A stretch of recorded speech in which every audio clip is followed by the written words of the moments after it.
জমানায় এই ঘটনাগুলো আপনারা প্রায়ই জানেন।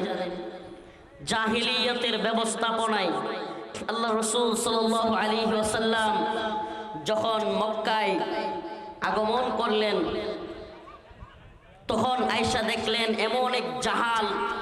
এমন এক জাহালত পরিস্থিতি। মক্কায় মানুষ কন্যা সন্তান হইলে নিজেদেরকে লাঞ্ছনা মনে করত, লজ্জিত হইত এবং কন্যা সন্তানকে জীবন্ত পুঁতে রাখত।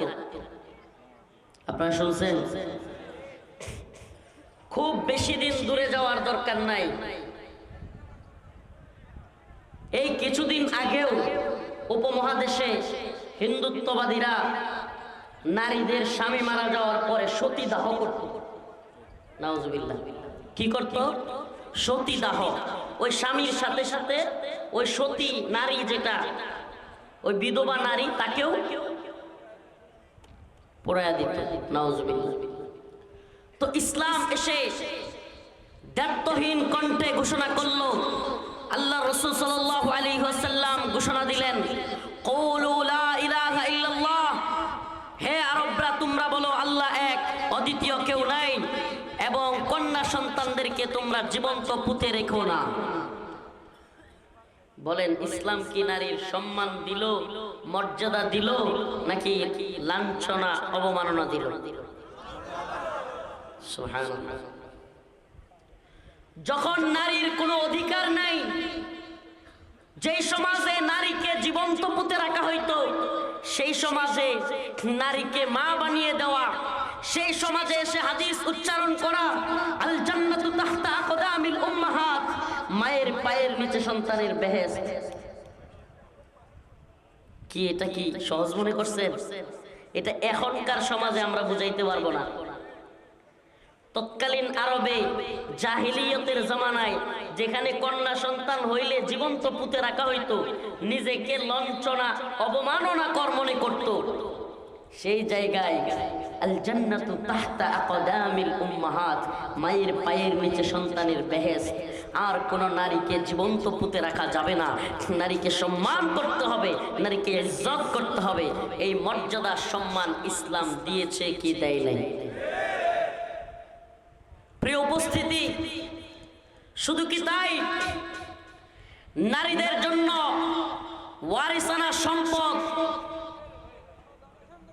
সম্পদ এবং সেই সম্পদের সুষম বন্টন, সেটাও ইসলাম এসে নারীদেরকে তাদের সম্পদের ভাগ সেটাকেও সাব্যস্ত করেছে।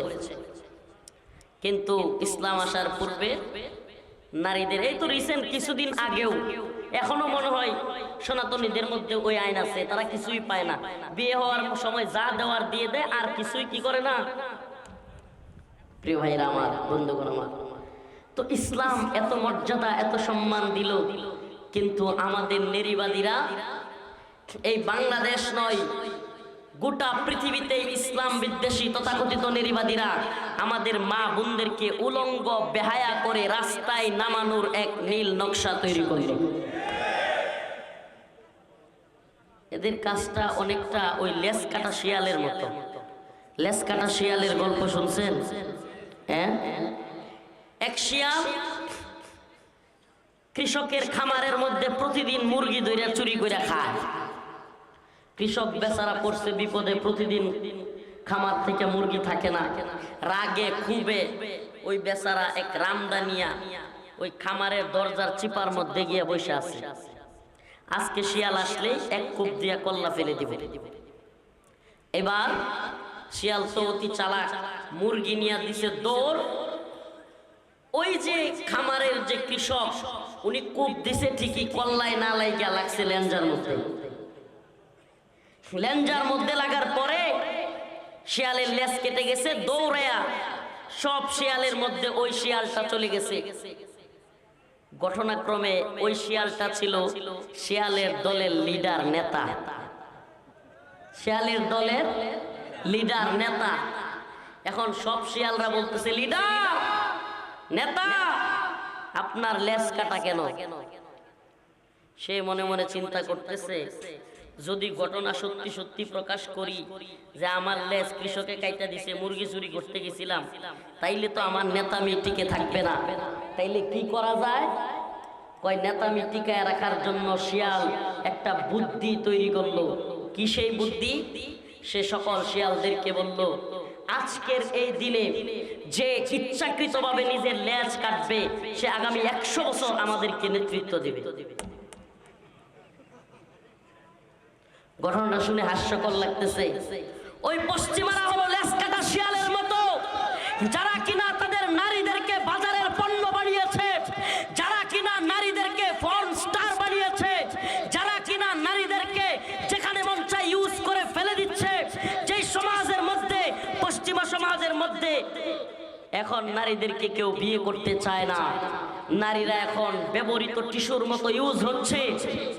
কে কার বাবা সন্তান সেটা বলতে পারতেছে না, অবাধ জিনা ব্যভিচারে লিপ্ত হচ্ছে।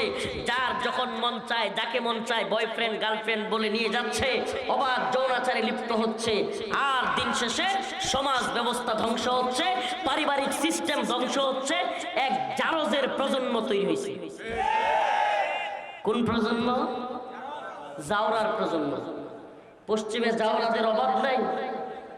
আপনি কি জানেন আফগানিস্তানে পশ্চিমারা যখন হামলা করলো, আমেরিকা সহ পশ্চিমারা যখন আফগানের তালেবানের উপর হামলা করলো, তখন তালেবানের সাথে 2001 সালে যুদ্ধ শুরু করলো। কিছুদিন যাওয়ার পরে আমেরিকার অনেক সৈন্যরা পাগলের মতো হয়ে গেছে। বড় বড় যারা বুদ্ধিজীবী, বড় বড় যারা মাস্টার মাইন্ড পশ্চিমাদের, তারা চিন্তা করলো এটার কারণ কি। তারা কারণ বের করে যেটা দেখলো, যেই সমস্ত সন্তানদের বাবা মার ঠিক আছে, এদের অন্তরের মধ্যে সাহস বেশি থাকে, এরা যোদ্ধা হয়, এরা সাহসী হয়। কিন্তু যেগুলোর জন্মের ঠিক নাই, এগুলো যোদ্ধাও হয় না, ভীতু হয়, কাপুরুষ হয়। তাইলে এই উপমহাদেশের মুসলমানদের জন্মের ঠিক আছে, কথা কয় না, বাবার ঠিক আছে, মার ঠিক আছে, কিন্তু ওই পশ্চিমা নারীবাদীদের জন্মেরও ঠিক নাই, বাবা কেডা মা কেডা এটাও ঠিক নাই। কে কার সাথে কখন যাচ্ছে, কে কার বিছানায় কখন ঘুমাচ্ছে, এটার কোনো ঠিক ঠিকানা নাই। বাপেরও ঠিক নাই, মারও ঠিক নাই। সন্তান হয় জাউরা, অগরো লেজ কেটে গেছে।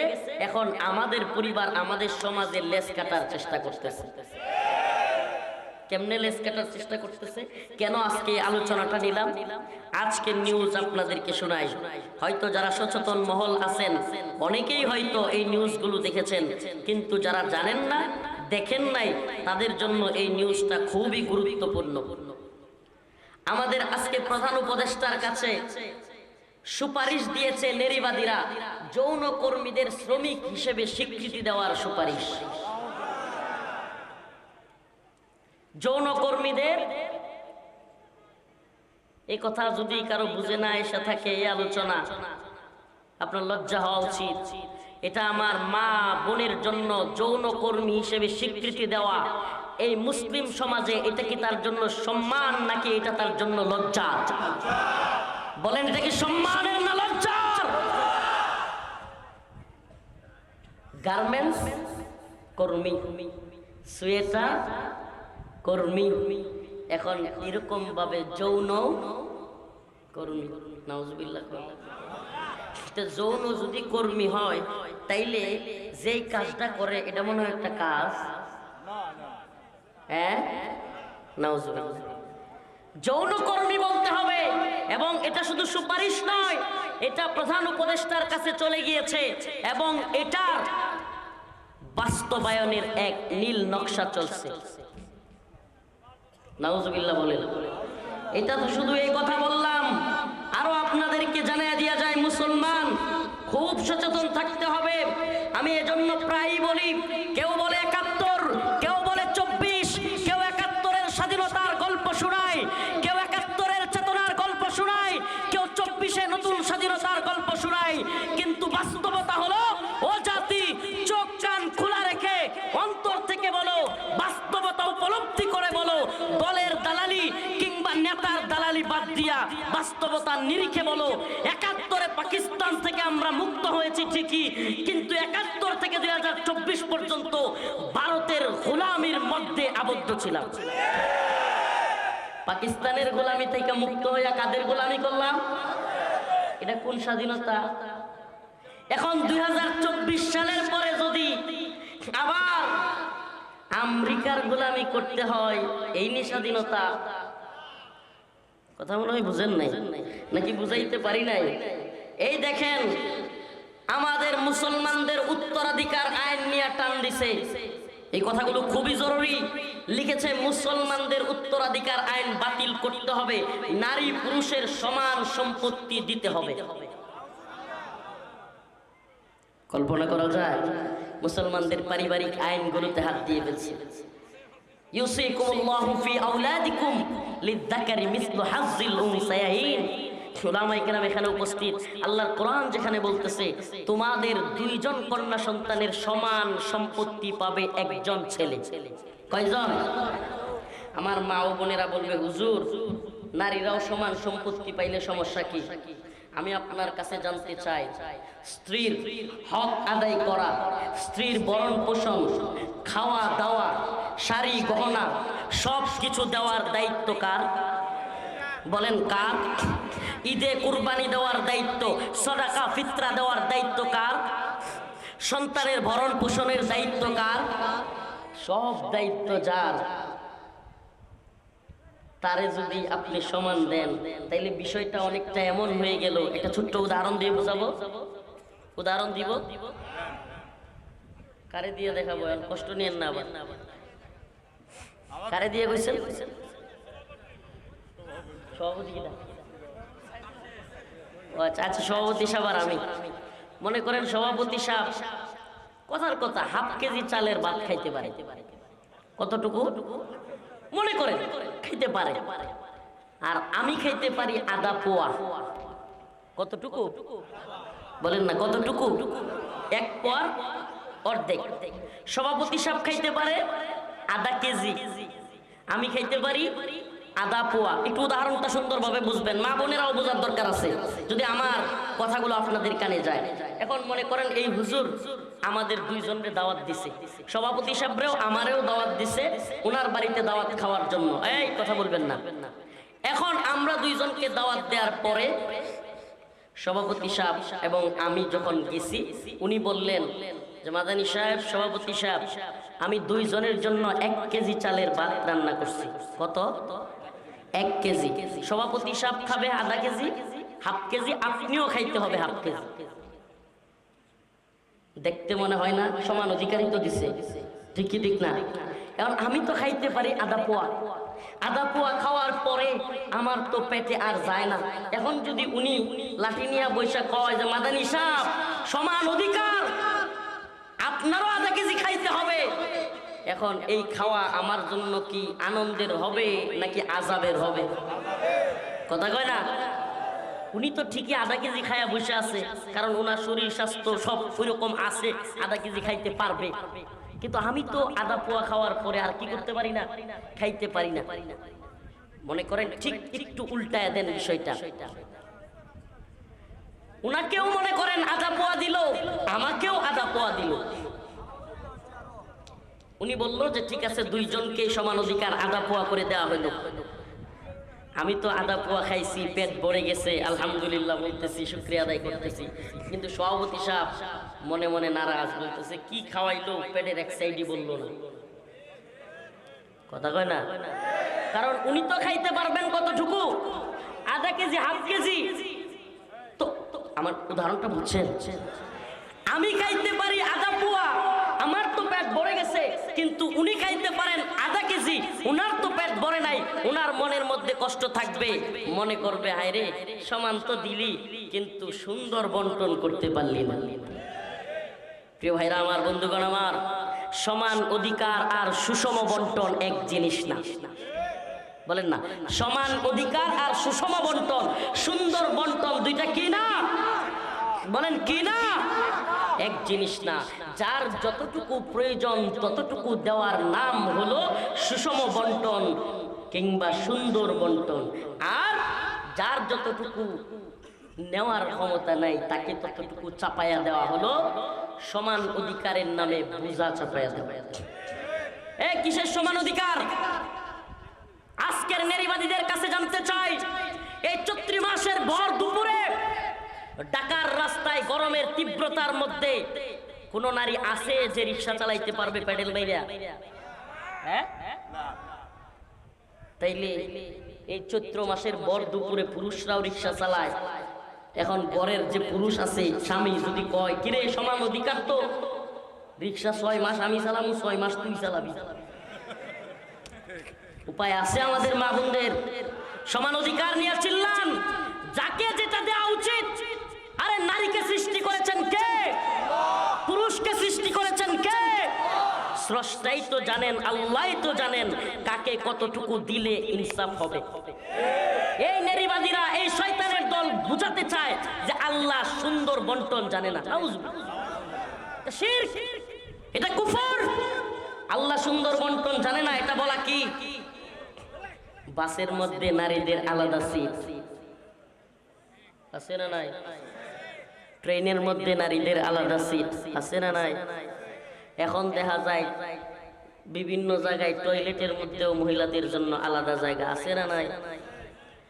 যদি সমান অধিকার হয় আর একই বাথরুমে দেয়, হঠাৎ করে এক পুরুষ যদি দরজা খুলে দুইটা যায়, আপনাকে তো সমান অধিকারের চিন্তা করলে সবকিছু চিন্তা করতে হবে, তো পাগলের মতো চিন্তা করলে তো হবে না।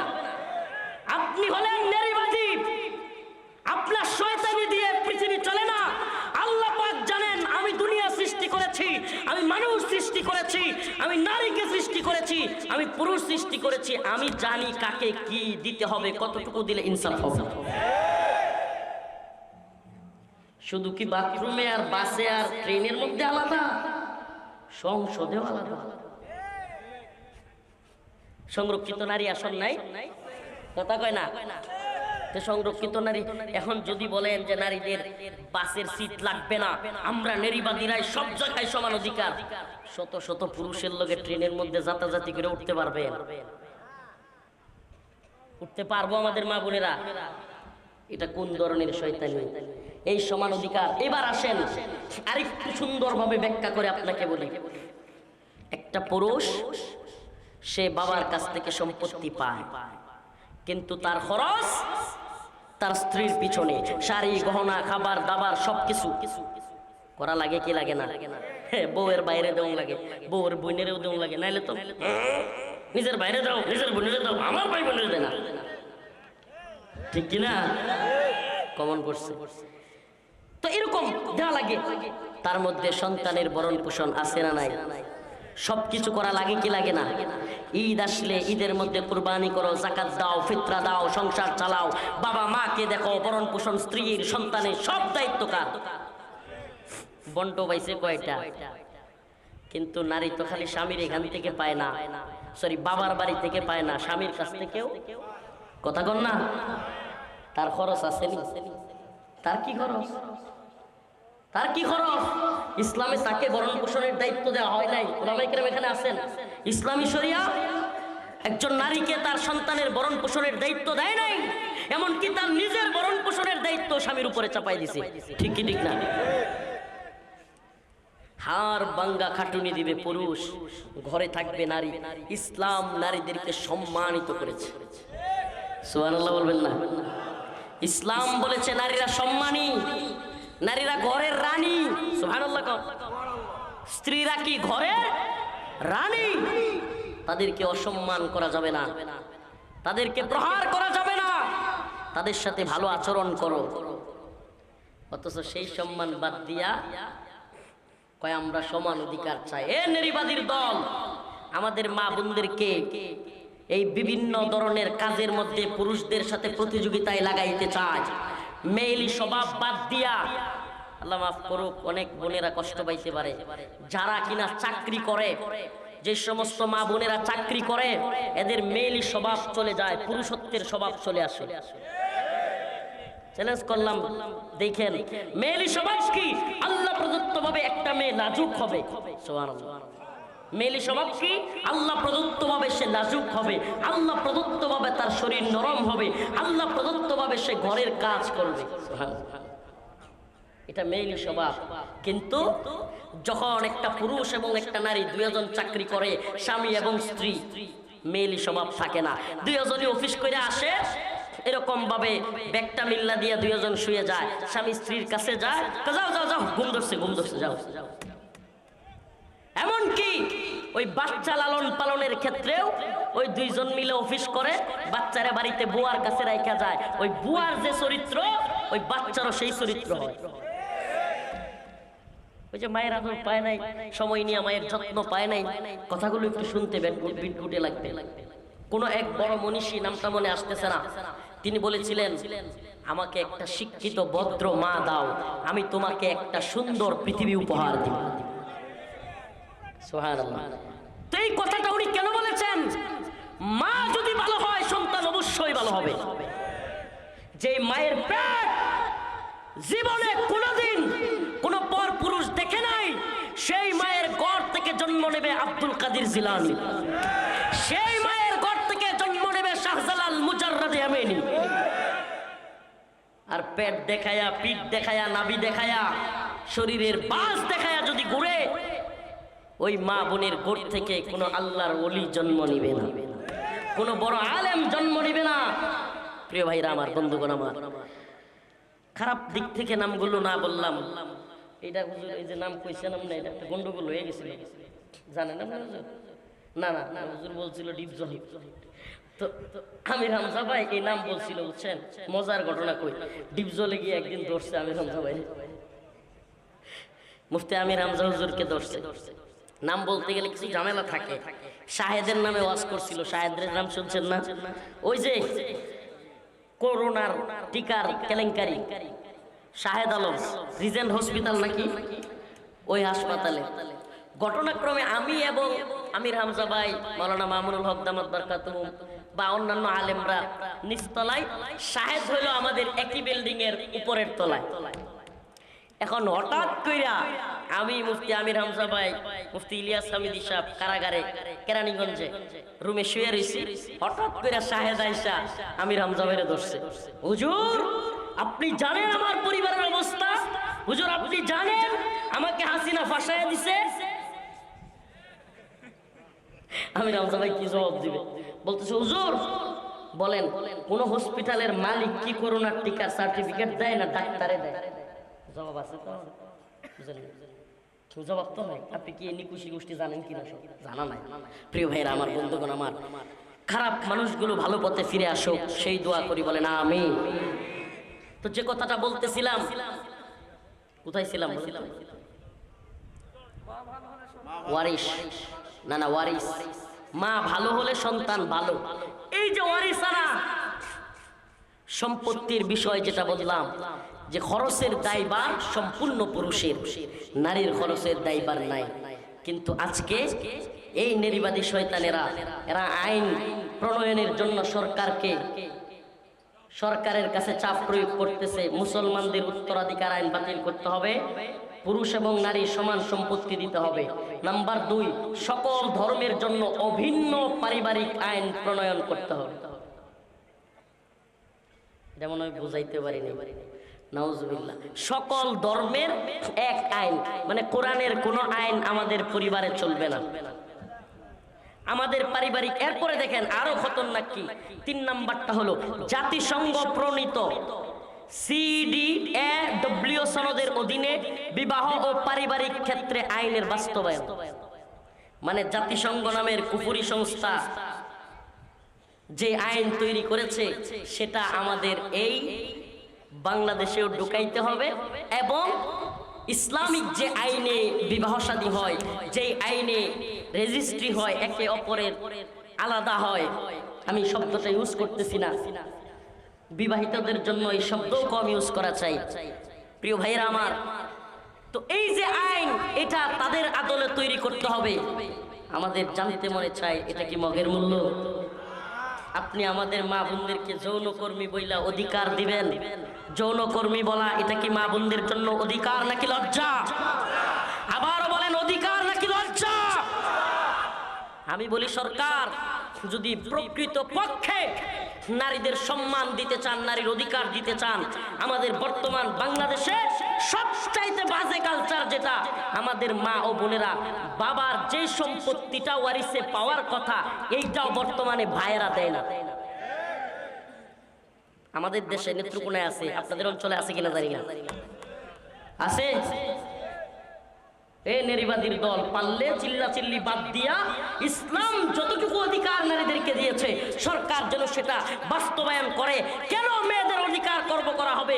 কেন আমাদের মা বোনদের যতটুকু ন্যায্য পাওনা সেটা দেওয়া হবে না? তুমি তোমার বাপের গর্তে হইছো, মেয়েটাও তো বাপের গর্তে হইছে, ঠিক কি ঠিক না? তো ওই মা ওই বোন যতটুকু পাবে তাকে ততটুকু বুঝাইয়া দাও। এই নারীবাদীরা এগুলো নিয়ে কাজ করবে না। এই নারীবাদীরা আমাদের মা বোনদেরকে পতিতালয়ে নিয়ে যৌনকর্মী বইলা অধিকার আদায় করতে চাইবে। ও মুসলমান ইমানদার, যৌনকর্মী হওয়া কোনো মেয়ের জন্য সম্মানের নয়, এটা লজ্জার। অতএব যৌনকর্মী বলা বাদ দিয়া, আমি তো বলি এখন আমার মা বোনেরা নারাজ হয় কিনা, কিন্তু কইতে তো হইব, ফানকিহু মা তাবা লাকুম মিনান নিসা মাসনা ওয়া সুলাসা ওয়া রুবা। আল্লাহর ফয়সালা, বিয়ে করো তোমরা 2টা 3টা 4টা। সুবহানাল্লাহ বলেন। একটা হিসাব দেই, আপনারা আশ্চর্য হয়ে যাবেন এই হিসাব শুনলে। এটা 2022 সালের আদমশুমারি অনুযায়ী হিসাব। 2022 সালে আদমশুমারিতে পাওয়া গেছে যে বাংলাদেশের মোট জনসংখ্যা 16,51,58,616 জন। বাংলাদেশে 2022 সালে কত? 16,51,58,616 জন। এর মধ্যে পুরুষের সংখ্যা 8,17,12,824 জন এবং নারীর সংখ্যা ছিল 8,33,47,206 জন। অর্থাৎ নারীর সংখ্যা পুরুষের চাইতে 16,34,382 জন বেশি।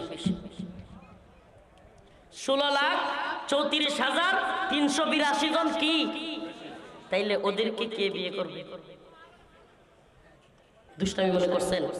একটা একটা করে যদি সমস্ত পুরুষ বিয়ে করে বাংলাদেশে, তাইলে ওই 16,34,382 জন মেয়েকে কে বিয়ে করবে?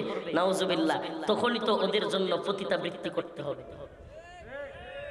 বুঝলাম না, কথাটা ভালো লাগলো না, কথাটা ভালো লাগলো না।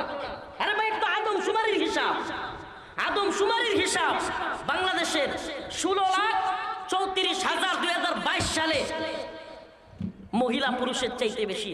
যদি প্রত্যেক পুরুষ একটা করেও বিয়ে করে তাহলেও বাকি থাকবে কত লাখ? 16 লাখ নারী বিয়ের বাকি থাকবে। এখন আমাদের অনেক যুবক যে বিয়ে করতেই ডরায়, একটা একটা করেও যে সবগুলো করে নাই, এগুলোর কি হবে?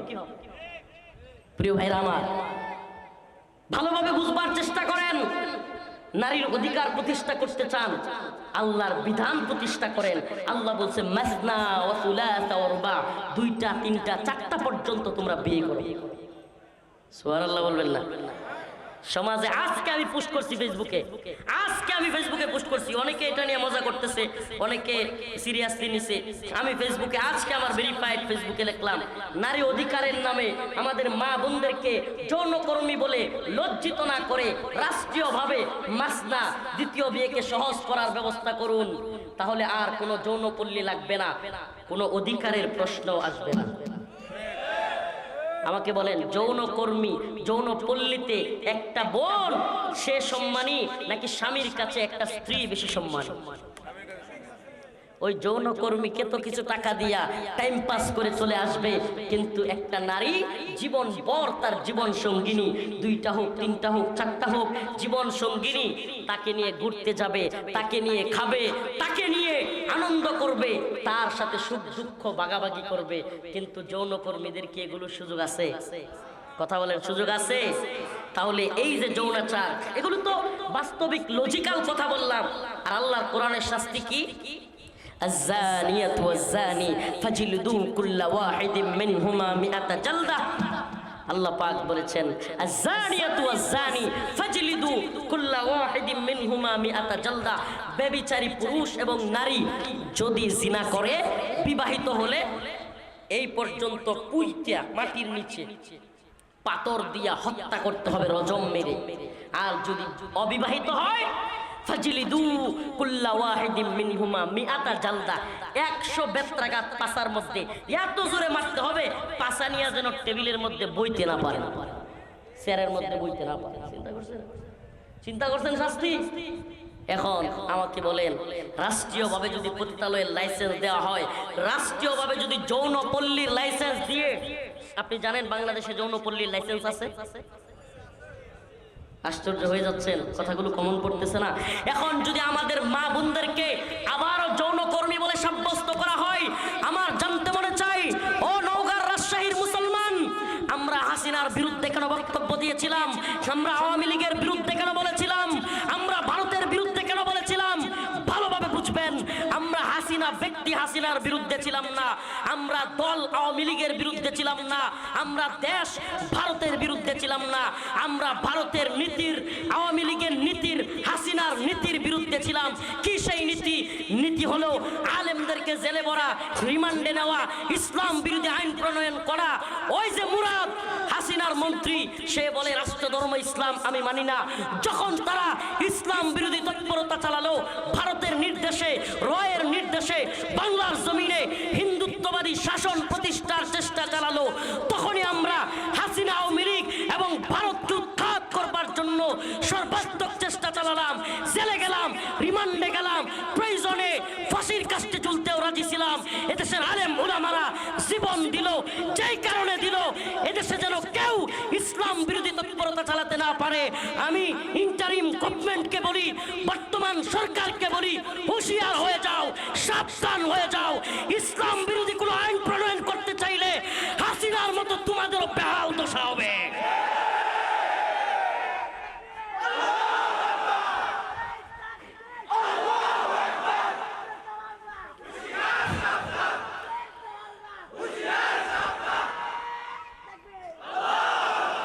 আমরা পাকিস্তানের গোলামি মানি নাই, আমরা ভারতের গোলামিও মানি নাই, আমরা আমেরিকার গোলামিও মানব না। এদেশে কোনো পাকিস্তানের দালালি চলবে না, এদেশে ভারতের দালালি চলবে না, এদেশে আমেরিকার দালালিও চলবে না। হাসিনা ভারতের দালালি কইরা যদি রান্না করা খাবার তুইয়া পলায় যাইতে হয়, তা আপনারা কিন্তু, ভারত তো একটু কাছে আছে, আমেরিকা কিন্তু অনেক দূর, আমেরিকা কিন্তু অনেক দূর। আরে রফিকুল ইসলাম মাদানীরা জেলে গিয়েছে, রিমান্ডে গিয়েছে, আল্লাহ না করুক প্রয়োজনে দ্বীনের জন্য, ঈমানের জন্য বারবার যাব, শতবার যাব, কিন্তু বাংলার জমিনে ইসলাম বিরোধী কোনো আইন বাস্তবায়ন করতে দিব না ইনশাআল্লাহ। এ নওগাঁর মুসলমান, রাজি আছো তো ইনশাআল্লাহ? নারীর অধিকারের নামে আমাদের মা বোনদেরকে যৌনকর্মী বলে এই সমস্ত ভণ্ডামি আর শয়তানি বন্ধ না করলে পুরা বাংলাদেশ তাওহীদবাদী জনতাকে নিয়ে আমরা অচল করে দিব। রাজি আছেন ইনশাআল্লাহ? আর কোন তথাকথিত বিপ্লব নাই, এবার হবে কোরআনের বিপ্লব। আর কোন তথাকথিত বিপ্লব নাই, এবার হবে কোরআনের বিপ্লব, সুন্নাহর বিপ্লব, যে বিপ্লবের মধ্য দিয়ে আমাদের বাংলাদেশেও কোরআনের শাসন চলবে। রাজি আছেন ইনশাআল্লাহ? এরা হলো জনগণের দাস, জনগণ যেই দিকে যায় এরাও সেই দিকে যায়। জনগণ ফিলিস্তিনের পক্ষে, এরাও ইসরায়েলের বিরুদ্ধে একটা পোস্ট মারছে, বিবৃতি দিয়ে দিছে। কিন্তু বলেন যে ইসরায়েল ফিলিস্তিনে হামলা করতেছে, ঠিক আছে, কিন্তু ইসরায়েলকে ড্রোন দিচ্ছে কে? মিসাইল দিচ্ছে কে? অস্ত্র দিচ্ছে কে? গোলা বারুদ দিচ্ছে কে? বিমান দিচ্ছে কে? হেলিকপ্টার দিচ্ছে কে? সকল সাপোর্ট দিচ্ছে আমেরিকা। ঠিক কি ঠিক না? সকল সাপোর্ট দিচ্ছে কে? এখন বলেন আমেরিকার বিরুদ্ধে একটা বিবৃতি দিতে, লুঙ্গি আর প্যান্ট গরম হয়ে যাবে। আমেরিকারে আব্বা আব্বা কয়, আমেরিকা কয় জঙ্গি, হেরাও কয় জঙ্গি। আমেরিকা কয় কালেমার পতাকা উড়ানো যাবে না, হেরাও কয় কালেমার পতাকা উড়ানো যাবে না। আমার জানতে মনে চায়, মুসলমান, ফিলিস্তিন একটা রাষ্ট্র, এই জন্য আপনি ফিলিস্তিনের পক্ষ নিছেন? আমার কথা মনে হয় বুঝে নাই। কাশ্মীর, মায়ানমার, কেন আপনি আমি ফিলিস্তিনিদের পক্ষ নিয়েছি? ইমানের দাবিতে, কালেমার দাবিতে। কথা কয় না? বাংলাদেশে আমাদের কালিমা লা ইলাহা ইল্লাল্লাহ, রোহিঙ্গা মুসলমানদের মায়ানমারের কালিমা লা ইলাহা, ফিলিস্তিনি মুসলমানদের কালিমা লা ইলাহা, আরাকানের উইগুরের চীনের মুসলমানদের কালিমা লা ইলাহা, কাশ্মীরের মুসলমানদের কালিমা লা ইলাহা। বোঝা গেল আমরা ফিলিস্তিনি মুসলমানরা মায়ের খায়, বাংলাদেশে অন্তরের মধ্যে কষ্ট লাগে। বোঝা গেল এটা কালেমার কারণে। সুবহানাল্লাহ। কোন কারণে বলেন না, কোন কারণে? কালেমার কারণে। যদি কালেমার কারণেই আমরা কষ্ট পাইয়া থাকি, কালেমার কারণেই রাস্তায় নেইমা থাকি, কালেমার পতাকায় যদি উড়াইতে না পারি, এর চাইতে বড় গোলামি আর কিছু হইতে পারে না। তো আমি তো বারবার বলি, আমরা ভারতের গোলাম না, আমরা আমেরিকারও গোলাম না, আমরা কার গোলাম? বলে না কার গোলাম? অতএব আল্লাহর গোলামরা কালেমার পতাকা উড়াইতে ভয় পায়। কোন একদিন এদেশের আকাশে কালেমার পতাকা উড়বে ইনশাআল্লাহ। কোন একদিন এদেশের আকাশে কালেমার পতাকা উড়বে, সেদিন সবাই খুদাই বিধান পে দুঃখ বেদনা ভুলবে। রাজি আছেন তো ইনশাআল্লাহ? আমাদের স্বাধীনতা সেদিনই আমরা পাবো, যেই দিন ঈমানের কালেমার স্বাধীনতা পথ করে উঠবে। ঠিক আছে ইনশাআল্লাহ?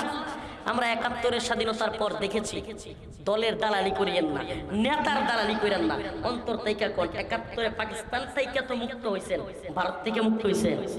আরে মিয়া, ৭১-এ পাকিস্তানের কাছ থেকে যেই অস্ত্রগুলো উদ্ধার করা হয়েছে এগুলো বাংলাদেশে দেয় নাই, ভারত লয়ে গেছে। ভারত হলো পৃথিবীর সবচাইতে বড় চোর রাষ্ট্র, আর আমেরিকা হলো পৃথিবীর সবচাইতে বড় সন্ত্রাসী রাষ্ট্র। আমেরিকা তালেবান রে কয় সন্ত্রাসী, হামাস রে কয় সন্ত্রাসী। আমি বলি হামাস তালেবান সন্ত্রাসী না, মূল সন্ত্রাসী হলি তোরা।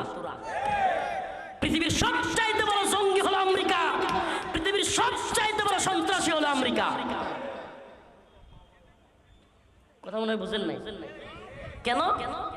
আফগানে মুসলমানদের উপর হামলা করেছিল কে? জানেন না আপনারা? কথা একটু কন না। আফগানিস্তানে মুসলমানদের উপর হামলা করেছিল কে? ইরাকে মুসলমানদের উপর হামলা করেছিল কে? ইয়েমেনে মুসলমানদের উপর হামলা করতেছে কে? পুরা পৃথিবীতে মুসলমানদেরকে ধ্বংস করছে আমেরিকা, আর তারাই নাকি মানবাধিকারবাদী। মানবাধিকার শব্দটারও সারা, মানবাধিকার শব্দটাও শেষ। এই নি তাদের মানবাধিকার। লক্ষ লক্ষ মুসলমানদেরকে হত্যা করা। এই বর্তমানে ইসরায়েল হলো, আপনাদেরকে একটা মেসেজ দিয়ে যায়, ইসরায়েল হলো ছাগলের ৩ নম্বর বাচ্চা। ইসরায়েল কি কেমনে? ইসরায়েল আমেরিকার সাপোর্ট ছাড়া ফিলিস্তিনিদের সাথে যুদ্ধ চালায়া যাওয়ার ক্ষমতা নাই। একটা গুড নিউজ আছে, মুমিনের অন্তর প্রশান্ত হবে। আল্লাহ পাক নিজে বলেছেন মুমিনের অন্তর প্রশান্ত হয়। কাতিলুহুম ইউআযিবুহুমুল্লাহু বিআইদিকুম ওয়া ইউখজিহিম ওয়া ইয়াশফি সুদূর কওমিন মুমিনিন। আল্লাহ বলেন যখন কাফেরদেরকে মুমিনরা জিহাদের ময়দানে হত্যা করে, ওয়া ইয়াশফি সুদূর কওমিন মুমিনিন, তখন মুমিনের অন্তর প্রশান্ত হয়। সুবহানাল্লাহ। একটা গুড নিউজ হলো, আজকে নিউজে দেখলাম একবারে সুনির্দিষ্ট নিউজ, হামাসের মুজাহিদরা ইসরায়েলের জায়নবাদী বর্বর বাহিনীর ৪১২টা কুত্তাকে জাহান্নামে পাঠাইছে। সেনা সাধারণ মানুষ না, সেনা ৪১২টা সেনাকে জাহান্নামে পাঠাই দিছে। আলহামদুলিল্লাহ বলে। তোরা তো মানুষ ফিলিস্তিনের গাজার সাধারণ মুসলমান নয়, সাধারণ মানুষকে, কিন্তু হামাস তোদের মূল ডিরে টার্গেট করে। আলহামদুলিল্লাহ। যারা ভেবেছিল হামাস শেষ হয়ে গেছে, মনে রাখবেন আল্লাহ পাকের ঘোষণা, কাম মিন ফিআতিন কালিলা গালাবাত ফিআতান কাসীরাতান বিইذনিল্লাহ। সুবহানাল্লাহি ওয়া বিহামদিহি। আল্লাহ রাব্বুল আলামিন বলেন, কাম মিন ফিআতিন কালিলাতিন গালাবাত ফিআতান কাসীরাতান বিইذনিল্লাহ। ছোট্ট দল দলও যদি আমি আল্লাহর উপর আস্থা এবং বিশ্বাস রেখে বড় দলের বিরুদ্ধে জিহাদ ঘোষণা করে, আমি আল্লাহ সেই ছোট্ট দলকে বিজয়ী করি। সুবহানাল্লাহ বলবেন না? এই তালেবানের বাহিনী কি আমেরিকার কিংবা পশ্চিমাদের নেটুর বাহিনীর চাইতে বড় ছিল? যোদ্ধা বেশি ছিল, বিমান বেশি ছিল, কামান বেশি ছিল, ড্রোন বেশি ছিল, হেলিকপ্টার বেশি ছিল, জাহাজ বেশি ছিল, সাবমেরিন ছিল? কিছুই ছিল না। বিজয়ী হয়েছে কারা? তালেবান। সুবহানাল্লাহ। আমরা তো এই জন্য বলি আমাদেরকে আমেরিকার ভাষায়, আমেরিকার চোখে জঙ্গি বলো আর মৌলবাদী বলো, যাই বলো, হিন্দুত্ববাদী ভারতীয় আগ্রাসন যদি বন্ধ না হয়, ইসলাম বিরোধী তৎপরতা যদি বন্ধ না হয়, বাংলা হবে আফগান, আমরা হব তালেবান ইনশাআল্লাহ। তোমরা যদি ইসরায়েলের হানাদার বাহিনী হও, আমরা বাংলার হামাসের ভূমিকায় অবতীর্ণ হব। তোরা আমাদেরকে জঙ্গি মৌলবাদী বললি, এটা আমাদের যায় আসে না। ইনশাআল্লাহ আমরা এই ভূখণ্ডে কোরআনী শাসন প্রতিষ্ঠা করেই ছাড়বো। ওমা তৌফিকি ইল্লা বিল্লাহ। রাজি আছেন তো ইনশাআল্লাহ? এবার আসেন যে আয়াতে কারিমা তিলাওয়াত করেছিলাম, মান আমিলা সালিহাম মিন যাকারিন আও উনসা ওয়া হুয়া মুমিন ফালানুহইয়ান্নাহু হায়াতান তাইয়্যিবা। আল্লাহ রাব্বুল আলামিন বলেন, যদি মান আমিলা সালিহাম মিন যাকারিন আও উনসা, নারী হোক কিংবা পুরুষ, কিন্তু যদি ঈমান আনে এবং নেক আমল করে, আল্লাহ পাক দেখেন বাক করেন নাই, জান্নাতে দেওয়ার ক্ষেত্রে আল্লাহ কি করেন নাই? মান আমিলা সালিহাম মিন যাকার ওয়া উনসা, পুরুষ হোক কিংবা নারী, যদি নেক আমল করে, আল্লাহর দ্বীনের পথে চলে, আল্লাহ রাব্বুল আলামিন বলেন ফালানুহইয়ান্নাহু হায়াতান তাইয়্যিবা। আল্লাহ রাব্বুল আলামিন বলেন ওই নারী এবং পুরুষ যদি নেক আমল করে, ঈমানদার, আমি আল্লাহ তাকে উত্তম জীবন দান করব, সুন্দর জীবন দান করব। সুবহানাল্লাহ। অন্য এক আয়াতের মধ্যে আল্লাহ বলেন হুন্না লিবাসুল লাকুম ওয়া আনতুম লিবাসুল লাহুন। আল্লাহ রাব্বুল আলামিন বলেন নারী এবং পুরুষ একে অপরের চাদর স্বরূপ, কাপড় স্বরূপ, সুবহানাল্লাহ, পোশাক স্বরূপ। সম্মান দিয়েছে না দেয় নাই? আল্লাহ পাক অনেক সম্মান নারীদেরকে দিয়েছেন। দীর্ঘ সময় উদাহরণ দিয়ে বুঝালাম, ইসলাম নারীদেরকে যে সম্মান দিয়েছে অন্য কোনো ধর্ম তা দেয় নাই। এই সাম্রাজ্যবাদী ভোগবাদী পশ্চিমারা আমাদের নারীদেরকে সম্মানের কথা বলে না, বরং নারীদেরকে রাস্তায় নামায়া পণ্য হিসেবে বিক্রি করতে চায়। নাউজুবিল্লাহ। এরা কিসের নারী অধিকারের কথা বলে? গোটা পৃথিবীর সবচেয়ে বড় ফরেন ইন্ডাস্ট্রি হলো আমেরিকায়। এই আমেরিকানরা, এই শয়তানের দল, ফরেন ইন্ডাস্ট্রিগুলোতে আমাদের নারীদেরকে 4-5 জনে মিলে গ্রুপ দর্শনের এই সমস্ত কার্যকলাপ করে এরা নারীর অধিকারের কথা বলে। রাস্তাঘাটে বিকিনি পয়রা ঘোরা, নারীদের কোনো ইজ্জত নাই, সম্মান নাই। যে কোনো জায়গায় নারীরা শ্লীলতাহানি ঘটতেছে। পৃথিবীর সবচাইতে বেশি ধর্ষণ যে দেশটাই হয় সেই দেশটার নাম হলো আমেরিকা। কল্পনা করতে পারেন? এই বুঝি নারীর সম্মান। আমরা তো বলি আমার মা বোনেরা পর্দায় থাকবে, সম্মানিত হবে, তাদেরকে মানুষ সম্মান করবে। চ্যালেঞ্জ করে বললাম, যেই মেয়েটা রাস্তায় বুরকা ছাড়া ঘুরে, ওড়না ছাড়া ঘুরে, এই মেয়েটাকে রাস্তার কোনো পুরুষ সম্মান দেয় না। কিন্তু যেই নারী বুরকা পরে, পর্দা পরে ঘুরে, সেই নারীকে অবশ্যই অবশ্যই সম্মান দেয়। কিছু আছে যেগুলোর খারাপ, অতিরিক্ত খারাপ, এদের কথা ভিন্ন। এরা বাচ্চাদেরকেও ধর্ষণ করে, এদের চারিত্রিক সমস্যা, আর তাদের জন্যই রয়েছে জিনা এবং ধর্ষণের ভয়াবহ শাস্তি। ঠিক কি ঠিক না? অতএব ইসলামের আইনের মধ্যে আসুন। আমি তো বলি মা বোনদের রাগ করার কথা না। আমি তো বলি যদি কোনো পুরুষের অবস্থান থাকে তাইলে তাকে 2 বিয়ে করতে দেওয়া উচিত। যদি কোনো পুরুষের অবস্থান থাকে তাকে 3টা বিয়ের সুযোগ দেওয়া উচিত।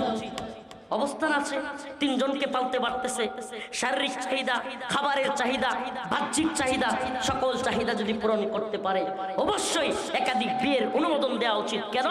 তাহলেই কোনো নারী অবিবাহিত থাকবে না। নারীদেরকে ব্যবসায়ের পণ্যের মতো লক্ষ লক্ষ টাকা দিয়া বিয়ে দেওয়া লাগে। কথা মনে হয় বুঝেন নাই? যে সমাজে বিয়ে যত কঠিন সেই সমাজে জিনা তত সহজ। যে সমাজে জিনা যত কঠিন, যে সমাজে বিয়ে যত সহজ সেই সমাজে জিনা তত কঠিন, আর যে সমাজে বিয়ে যত কঠিন সেই সমাজে জিনা তত সহজ। আমাদের সমাজে এখন বিয়ে হয়ে গেছে কঠিন।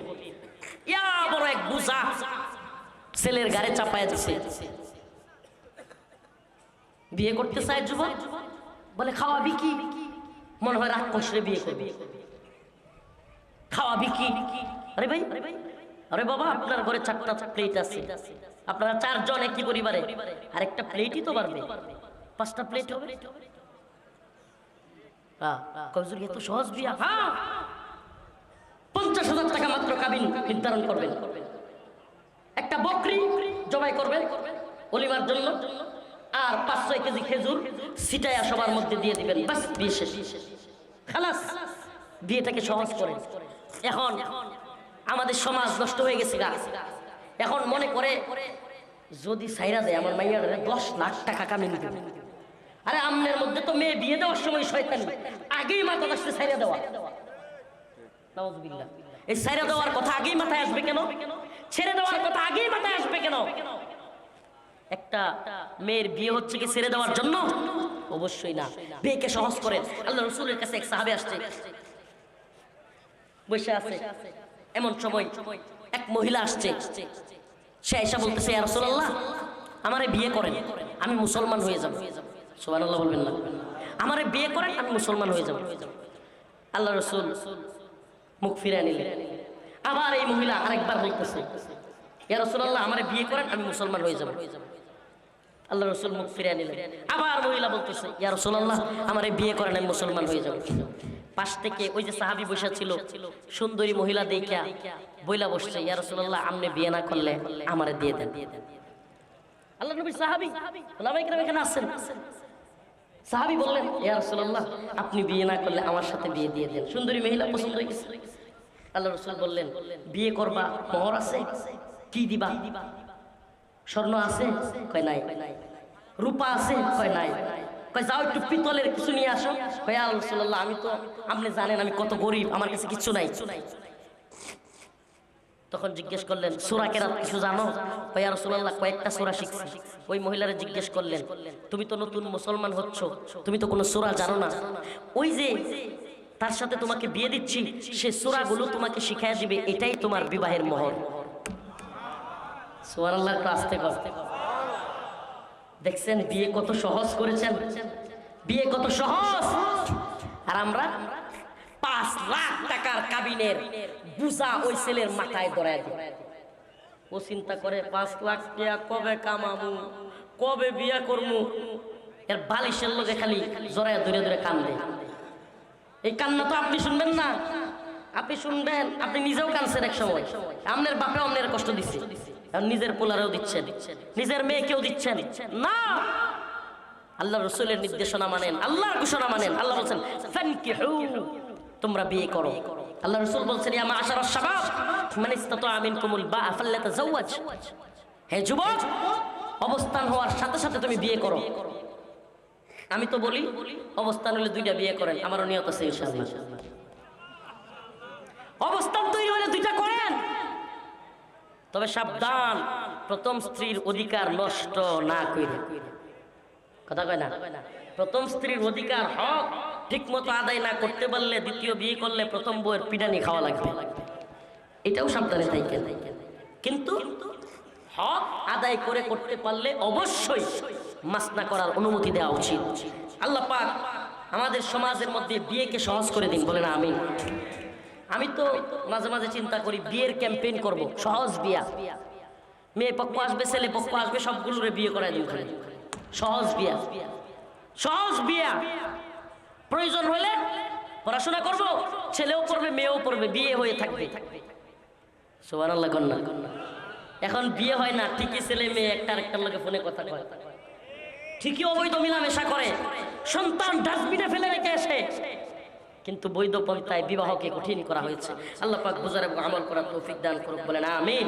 আল্লাহ পাক নেককার নারী, নেককার পুরুষ আমাদের সমাজে ভরপুর করে দিক, বলেন আমিন। আল্লাহর জান্নাতে যাওয়ার তৌফিক দান করুক, বলেন আমিন। ওয়া আখিরু দাওয়ানা আলহামদুলিল্লাহি রাব্বিল আলামিন। সুবহানাকাল্লাহুম্মা ওয়া বিহামদিক আশহাদু আল্লা ইলাহা ইল্লা আনতা আস্তাগফিরুকা ওয়া আতুবু ইলাইক। একটু আদায় দিয়ে দিয়ে দোয়া করেন 10 মিনিট। মাহফিল কমিটির অনুরোধ আগে বলতে থাক, এখনই একটু দোয়ার আগে একটু আদায় দিয়ে। আচ্ছা শুনেন, আজকের এই প্রোগ্রামটা যে যুব সমাজ করেছে মসজিদের উন্নয়ন কল্পে, মসজিদের কাছে দোয়ার আগে, মোনাজাতের আগে, দোয়ার আগে দান সাদাকা কবুল হয়, মসজিদের উন্নতি কল্পে আপনাদের কাছে আমার আবেদন মাহফিল কর্তৃপক্ষের পক্ষ থেকে এসেছে যে হুজুর মসজিদের কাজ চলছে, এই মসজিদের উন্নয়ন কল্পে কিছু আদায় আপনাদের যদি কেউ অন্তর থেকে চান যে আমরা মসজিদের জন্য কিছু দিব, ইনশাআল্লাহ দিয়ে যেতে পারেন। মান বানা লিল্লাহি মাসজিদান বানাল্লাহু লাহু বাইতান ফিল জান্নাহ। আল্লাহর রাসূল আম্মা বা'দু ফাআউযু বিল্লাহি মিনাশ শাইতানির রাজীম।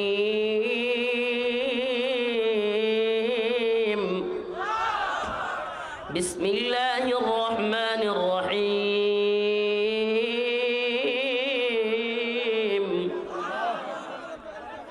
من عمل صالحا من ذكر أو أنثى وهو مؤمن فلنحيينه حياة طيبة ولنجزينهم أجرهم بأحسن ما كانوا يعملون صدق الله مولانا العظيم وصدق رسوله النبي الكريم ونحن على ذلك من الشاهدين والشاكرين والحمد لله رب العالمين সকলে একটু দরুদ শরীফ পড়ি আল্লাহুম্মা সাল্লি আলা মুহাম্মাদ ওয়া আলা আলি মুহাম্মাদ কামা সাল্লাইতা আলা ইব্রাহিম وعلى آل إبراهيم إنك حميد مجيد اللهم بارك على محمد وعلى آل محمد كما باركت على إبراهيم وعلى آل إبراهيم إنك حميد مجيد শৈলগাছি নওগাঁ আদর্শ যুব সমাজের উদ্যোগে আয়োজিত শৈলগাছি নওগাঁ সদর নওগাঁয়ের উদ্যোগে আজকের এই বিরাট ইসলামী জলসার সম্মানিত উলামায়ে কেরাম, মুরব্বিয়ান আযম, অতিথিবৃন্দ, প্রিয় যুবক ভাইরা, স্নেহের ছোট ভাইরা, পর্দানিশীন শ্রদ্ধেয় মা ও বোনেরা, আল্লাহ রব্বুল আলামিনের দরবারে অসংখ্য অগণিত শুকরিয়া যে মহান রব্বুল আলামিন আপনাকে আমাকে কোরআন সুন্নাহ থেকে কিছু কথা বলবার শুনবার তৌফিক দান করেছেন। এজন্য অন্তরের অন্তঃস্থল থেকে রব্বে কাবার দরবারে শুকরিয়া আদায় করে স্বতঃস্ফূর্ত আওয়াজ করে বলি আলহামদুলিল্লাহ। প্রিয় উপস্থিতি, প্রিয় ভাইরা আমার, আপনাদের প্রতি আমাদের রিকোয়েস্ট থাকবে যারা যেভাবে আছেন সেভাবেই থাকেন।